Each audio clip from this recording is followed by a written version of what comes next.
The federal government released its emission reduction plan today in Vancouver, and I'm going to be talking to Professor. Start this again. The federal government released its emissions reduction plan today in Vancouver, and I'm going to be talking to Sara Hastings-Simon, who's an assistant professor at the University of Calgary, about parts of it. So, welcome to the interview, Sara. Glad to be here. Now, you're in Alberta, and there is a focus on oil and gas. And I think were some collective gasps in the Calgary boardrooms this morning, because the government says it wants to reduce oil and gas GHG emissions 42% from 2019 levels of 191 megatons a year, so that's about 42%. And it's at 80 megatons, and the industry was targeting, I think, about a quarter of that. Yeah, so I mean, it matters a lot when you talk about what your reference point is and what's been done previously. And, I think what you see in the plan overall, of course, is that, and you look at Canada's historic emissions, a number of the other sectors have already made, progress on emissions reductions. And so with the oil and gas sector, you're looking at a sector that hasn't, progressed in terms of reducing emissions, at least more than the growth. And so there is a lot of heavy lifting left. But I would say that, I think that the plan that has been laid out is consistent with a plan to get to net zero by 2050 in that sector, which, the major oil sands producers have committed to. So, if the extent to which there is a surprise, or this is seen as, being sort of different from whatever plan the companies were looking for, I think that really raises the question of, how serious are they in their commitment to that 2050 net zero? Because I would describe this as really sort of on track with commitments that have been made. Right. It's not inconsistent. There's a chart in the plan that shows what other sectors of the economy are required to do, and it's very consistent with that. The issue here is, I think, the oil sands in particular, their plan calls for net zero being achieved with 50 to 60% carbon capture, utilization, and storage. It takes a long time to build the infrastructure for that, to plan it and engineer it and then build it.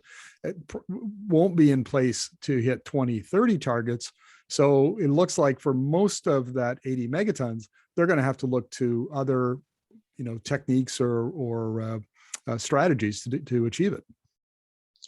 Yeah, I mean, I think that's right, and it's disappointing, I guess, that more progress hasn't been made. As the report also contained this graph, right, that shows the reduction in emissions intensity from the oil sands and conventional oil, and of course, it has been reduced over time. But I think what that graph shows is that reduction is still hasn't brought Alberta to the level of the global average, and I think that's really due in large part to the nature of the resource itself.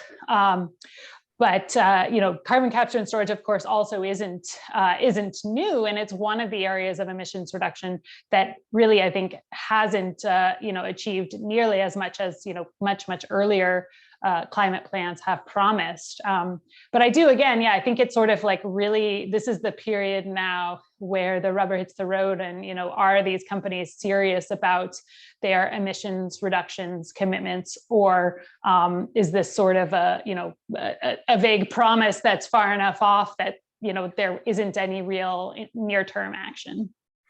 And what about the Prime Minister's promised oil and gas emissions cap? This came up in the election last year. The Environment Minister, Stephen Guilbeault, has said over and over again it's coming.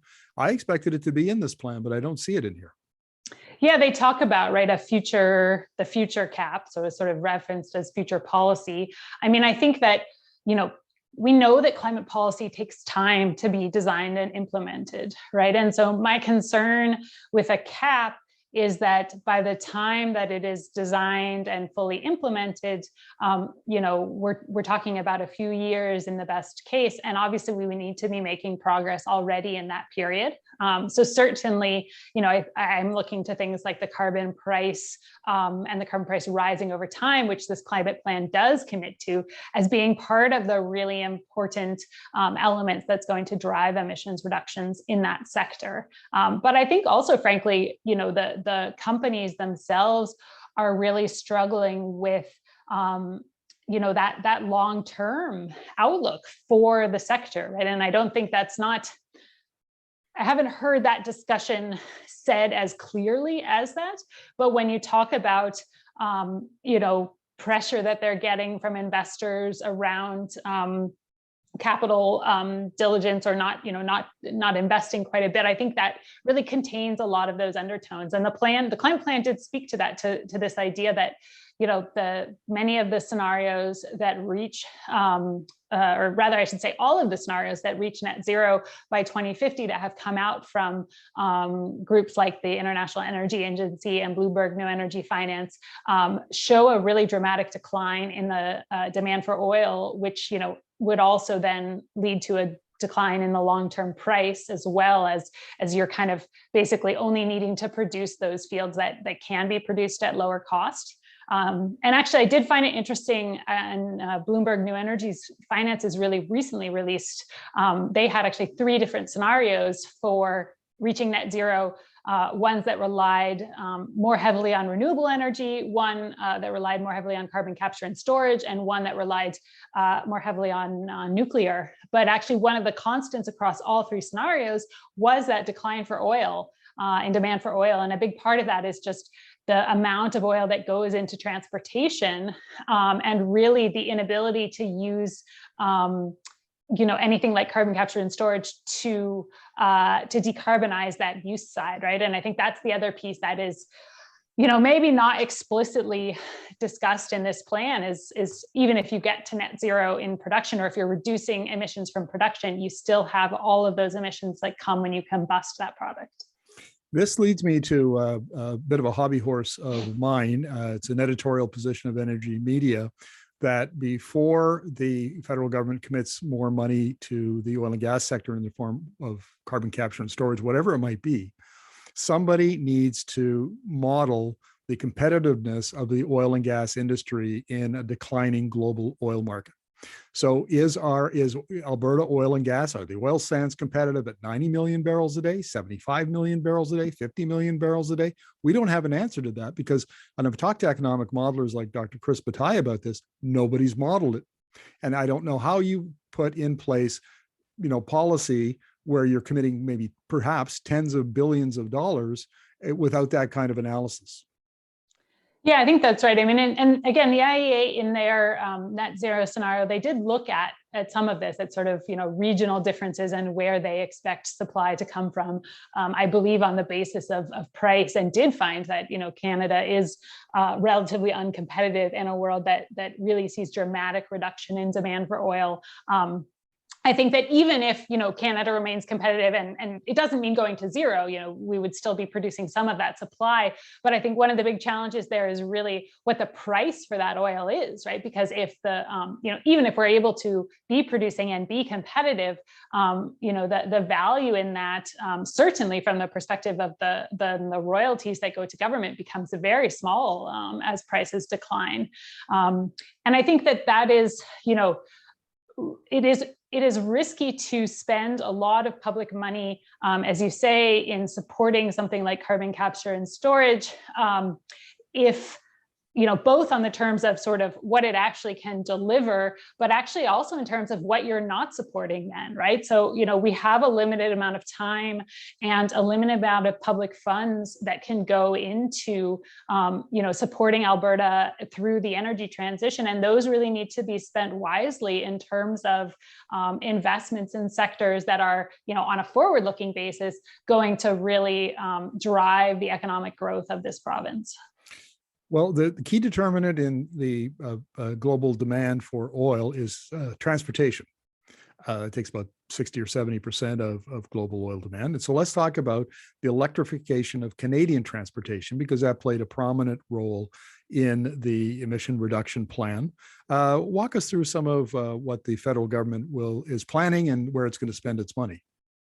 Yeah, so this is a great example of, another area where the government is building on what it's previously committed, and in particular, sort of going from this long-term target of 100%, zero emission vehicles, and then creating interim targets that get us partway there. And so the plan lays out interim targets of 20% and then 60% I should double check my numbers actually, but I believe it's 2026 and 2030.